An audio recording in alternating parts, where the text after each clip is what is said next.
मार्ग पे लगाने के लिए गुरु महाराज जी का अवतार हुआ। और ये जो संसार में भोले भ्रम फैले हुए हैं ना, उन सारे भ्रमों को दूर करने के लिए गुरु महाराज जी का अवतार। तो गुरु महाराज जी सत्संग करते थे और संतों की सेवा करते थे।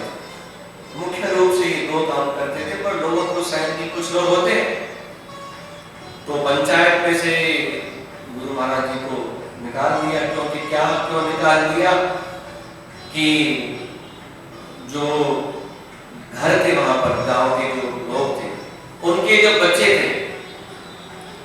बच्चे थे वो गुरु महाराज जी के पास जाते थे सत्संग के लिए, सेवा के लिए, अपना काम कर्म करके जाते थे। पर घर वाले क्या कि आप संतों के पास जाते हो, जाके बैठ जाते हो वहां पर, घर पे आते नहीं हो, घर का काम करते नहीं हो, ऐसा था। तो उस बात पे खटका हुआ कि जवान लड़के जाके संतों के पास बैठ जाते हैं।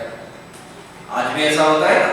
आज भी यदि कोई समझो मंदिर में जाके बैठ जाए 5-6 घंटे, तो उसके माता पिता बोलते हैं सजो की संतरण टप्योई, जो कुछ कम कौन नहीं दोगे। अरे भाई, तो वो बोलता है मैं दिन भर थोड़ी जाता हूँ, जब मेरे को टाइम मिलता है, जब मैं सारे काम खत्म करने के बाद तो जाता हूँ। ये कोई टाइम है दरअसल में जो जाते जा रहे मुझे दरबार जाए, उनका मन संतों में मन लग जाता है। तो क्या करें बेचारे, प्रेम से बोलेंगे सतनाम सखी, सतनाम सखी। तो वहां पर कुछ ऐसा घटित हुआ। तो फिर क्या हुआ कि पंचायत में, जब वहां पे पहले पंचायत चलती थी खंडू में, सब जगह ऐसे ही था। तो पंचायत ने, कथा तो बहुत बड़ी है, तो पंचायत ने एक नियम निकाला कि भाई जो संतों के पास जाएगा तो उसे जो दंड है ना, कुछ दंड देना पड़ेगा, और वो दंड आप नहीं देंगे तो उसकी तरफ बड़ी कार्यवाही होगी। तो अभी लोगों ने जाना बंद कर दिया गुरु महाराज जी के पास। भाई कौन दंड देगा, दंड माना समझो भाई कुछ पैसे रकम देनी पड़ेगी, आप जाएंगे। सबने बंद कर दिया। पर कुछ बहुत गहरे थे, आंधी आए, तूफान आए, चाहे कुछ भी आए, पर एक बार गुरु को पकड़ लिया, उनके चरणों पकड़ लिए, विश्वास बंध गया, तो अब तो नहीं छोड़ेंगे। अब तो पकड़ लिया तो पकड़ लिया, अब चाहे कुछ भी हो जाए। गुरु महाराज जी के पास कई लोगों का आज भी नियम है कि कुछ भी आंधी आए, तूफान आए, अगर चैत्र का मेला लगा हुआ है, लगेगा तो हम वहां पर पहुंचे। अरे भाई घर में ऐसी तबीयत ठीक नहीं है क्या, कुछ भी हो जाए, एक दिन जाके माथा हम टेक के आएंगे। तो ऐसा विश्वास भी होता है। विश्वास के साथ देखो समझ भी चाहिए। ऐसे नहीं है कि बस कुछ नहीं, समझ जरूरी है, समझदारी बहुत जरूरी है विश्वास और भक्ति के साथ। यदि आपको कोई ऐसी सिचुएशन है, कोई ऐसी बात है कि हाँ, तो मनो में गुरु महाराज से माफी मांगकर, भगवान से माफी मांगकर कि आज हम नहीं आ सकते, पर हमारी श्रद्धा और भाव, हमारा मन आपसे जुड़ा हुआ है, हम आज नहीं आ सकते, ऐसा भी होता है। ऐसा भी आप कर सकते हैं। प्रेम से बोलेंगे सतनाम साई।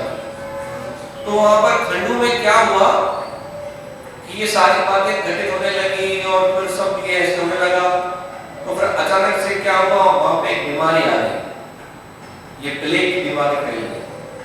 तो पहले दिन पे 2 लोग मरे, फिर 4 लोग मरे, फिर 6 हुए, फिर 8 हुए। देखो जितना छोटा सा शहर होता है ना, छोटा गांव हो, छोटा शहर हो, तो उसमें यदि ऐसे 4-5 मृत्यु रोज हो, और बड़े शहरों में हजारों में हो, तो मालूम चलता है ना उनको कि भाई इतने लोग मर गए हैं शहर में, इस बीमारी से मर गए। जैसे आज का जो चल रही सिचुएशन हम देखते हैं ना कि अरे इतने लोग इस बीमारी से मर गए, इतने लोग बीमार हैं, है ना, चलता है। तो वहां पर भी क्या ऐसे मालूम चलता है कि भाई आज गांव में 4 लोग मर गए, किससे, प्लेग से। तो क्या फिर शहर से एक टीम आई डॉक्टरों की, मालूम चला कि गांव में बीमारी फैल गई है। खंडू के साथ साथ पास में एक और गांव था, सालारे, उसका नाम का गांव है, वहां पर भी बीमारी फैल गई प्लेग की, क्योंकि छुआछूत की बीमारी थी ना, इस गांव में दूसरे गांव में ऐसे करते करते तो फैलती जाती। जैसे ये है कोविड का है, आज किसी को हुआ, आज उसको हुआ, ऐसे फैल जाती है। तो एक टीम आई डॉक्टरों की, उन्होंने सबको चेक किया, जो बीमार थे उनको एडमिट किया, दवाई दी, और डॉक्टरों को ये निर्देश था कि आप देखो ये बीमारी फैली कैसे, ये बीमारी क्यों आई, किस लिए बीमारी आई है गांव में, और पूरा साफ सफाई कराया, वो जो छिड़काव होता है छिड़काव के दवाई सब लगाई। डॉक्टरों ने बहुत छानबीन की, कहा कि सब कुछ ठीक है, परंतु मालूम नहीं चल रहा है कि ये बीमारी आई कहां से, नहीं मालूम चल रहा है बीमारी आई कहां से। फिर डॉक्टरों ने पंचायत से सलाह की, भाई हमने सारा जो गांव है छानबीन कर लिया, सबको चेक कर लिया, परंतु मालूम नहीं चल रहा है बीमारी कहां से आई है, क्या है, इलाज भी कर ली, परंतु बीमारी कम होने का नाम नहीं ले रही है। आज 8 लोग मर गए हैं, 10 लोग मर गए हैं, रोज समाचार ऐसे आते थे।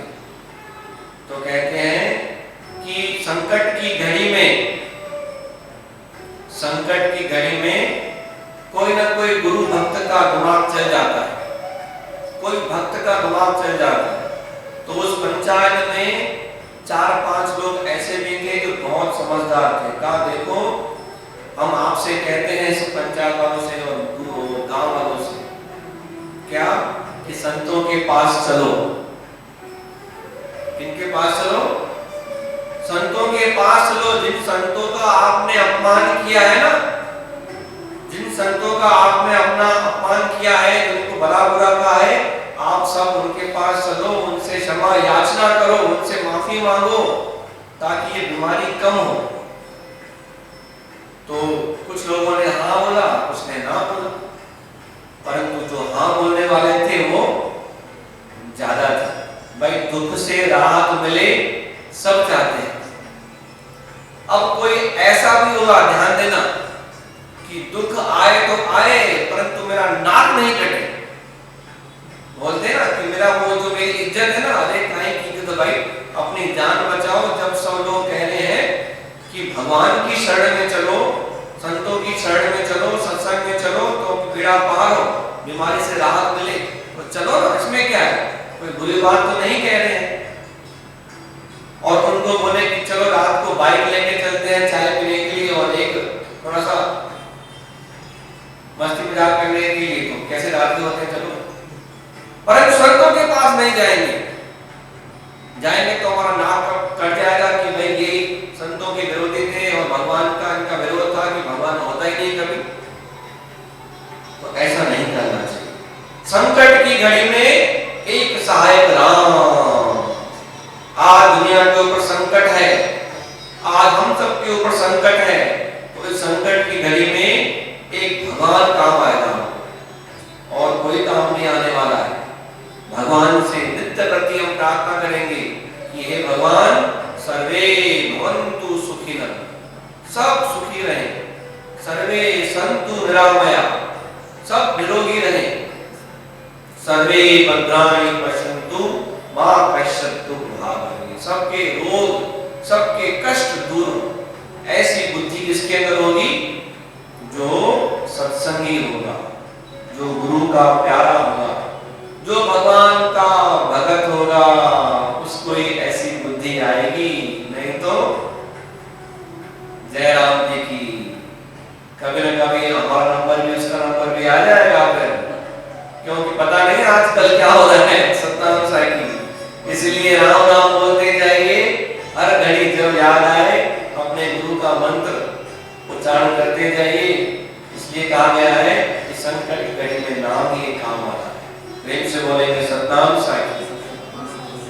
तो कुछ लोगों ने हाँ बोला और कुछ ने ना बोला कि हम तो नहीं जाएंगे संतों के पास। एक बार हमसे नाता कट गया, एक बार उनको हमने बोल दिया, फिर वापस जाएंगे तो हमारी बेइज्जती हो जाएगी, हमारी इज्जत कम हो जाएगी, हम नहीं जाएंगे। परंतु फिर काफी लोग पंचायत के मुखी की सब गए गुरु महाराज जी के पास। तो संतों का एक सबसे बड़ा जो गुण होता है वो होता है क्षमा याचना। गुरु महाराज जी के पास गए, गुरु महाराज जी को मालूम चला कि ये सब आ रहे हैं, तो सारी तैयारी कर दी, फराश बिछा दी, सबके लिए जलपान की व्यवस्था कर दी। ये आएंगे तो जल और चटनी डोडा खिलाना सबको, सब कुछ बंदोबस्त हो गया। गुरु महाराज जी से सब पंचों ने कहा, महाराज जी, स्वामी जी हमको माफ कर दीजिए, हमसे बहुत भारी भूल हो गई है कि हमने आपका विरोध किया है, और जब से हमने आपका विरोध किया है तो इस गांव में संकट आ गया है। ये गांव इतना हरा भरा था, हम आपस में इतने प्रेम प्यार से रहते थे, परंतु उस गांव में संकट आ गया। अब इस संकट को आप ही दूर करिए।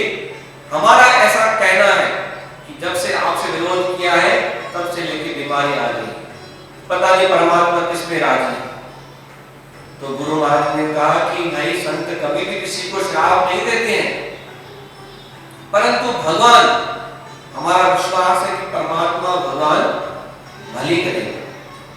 तो गुरु महाराज ने सबको आदेश दिया कि कल सुबह आप क्या करना, हमारे जो हम सिंधी हैं ना, हमारे सिंधी समाज में क्या होता है कि रोट होता है, रोट बनाते हैं, है ना, रोट बनाते हैं ना, समझो मिट्टी मानी ऐसे कुछ होता है, उसमें शक्कर डलता है, घी डलता है, और क्या डलता है, चावल नहीं, आटा, हाँ आटा डलता है, तो रोट बनता है। बाबा आप ये रोट बना के रखना, और सुबह को अपने अपने घर के बाहर खड़े हो जाना, जो भी दीन दुखी गरीब और जो कन्याएं हैं उनको ये आप देना। ये जब ये सिलसिला चालू हुआ तो आप विश्वास नहीं करेंगे, अगले ही दिन जो है वो जो वहां के जो ये प्लेग के जो केस थे वो कम हो गए, वहां पे बीमारी फैलना कम हो गई, मतलब रुक गई। फिर अगले दिन और कम हो गई, फिर अगले दिन जो जहां पे लोग एक दिन में 10 मर रहे थे वहां पे 8 का 5 का आ गए, फिर 4 का आ गए। ऐसे करते करते बीमारी कंट्रोल में आ गई, सब खुश हो गए। फिर गुरु महाराज जी के पास सब लोग गए। 2-3 दिन के बाद गुरु महाराज जी को बहुत प्रार्थना की, धन्यवाद दिया कि ये बीमारी है और कम हो रही। जो पास में गांव है सालारे, वहां पर भी कम हो गई और यहाँ पर भी कम हो गई। आपकी बड़ी कृपा होगी। तो गुरु महाराज जी कहते हैं कि मेरी कृपा नहीं है, ये परम पिता परमात्मा की कृपा है, ये उनकी कृपा है, मेरी कृपा नहीं।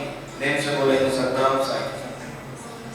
तो अगले दिन गुरु महाराज ने फिर आदेश दिया कि अब क्या करना आप, और जो सिंधी में हलवा बनाते हैं ना, कड़ा प्रसाद का कड़ा प्रसाद बना के, और जो कन्याएं जो गरीब बालक हैं उनको आप बांटो।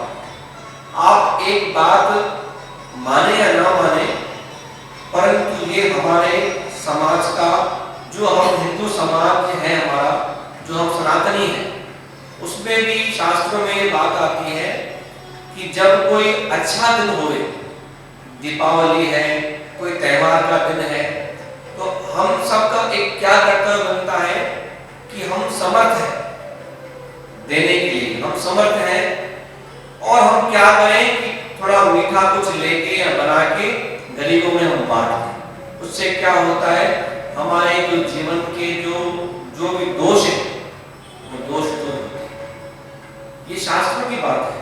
पहले ऐसे होता था, कड़ा प्रसाद तैरी ये हम सिंधियों में बांटते थे, कोई भी ऐसा कुछ कार्यक्रम होता था तो बांटते थे। तो हम आज अपने जो रीति रिवाज है काफी आगे तो बढ़ गए हैं, परंतु हमने अपने रीति रिवाज पीछे छोड़ दिए हैं। तो हम अपने छोटों को, जो घर की बहुएं हैं, जो आजकल की बहुएं हैं, आजकल के जो बच्चे हैं, हम उनमें संस्कार डालें, उनको सिखाएं कि आप भले कितने भी आगे बढ़ जाओ कोई बात नहीं, परंतु रीति रिवाज, जो समाज के रीति रिवाज हैं, जो हमारे रीति रिवाज हैं, वो हम उस पर चलेंगे, करेंगे तो निश्चय लाभ।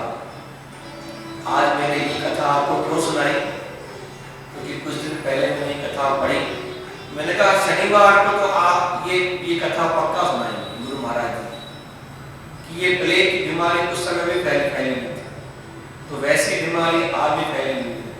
गुरु महाराज जी ने क्या किया उस समय, प्रार्थना पड़ाव किया। हम भी प्रार्थना करें। नित्य प्रति जो भी हम 8-10 प्रेमी सुन रहे हैं, 50 लोग सुन रहे हैं, देखो एक चेन बनती है। आज हम 50 करेंगे, हमको देख के 50 और करेंगे, उनको देख के 50 और करेंगे। धीरे धीरे धीरे हम इस महामारी से निकल आएंगे और सब खुश हो जाएंगे। सबका जो भी विघ्न है सब दूर हो जाएगा। प्रेम से बोलेंगे सतनाम साखी, सतनाम साखी। गुरु महाराज जी का अंतिम पंक्ति है, आइए मिलके गाते हैं। सवे सवाली करते अचन था, सवे सवाली मन जो मोरा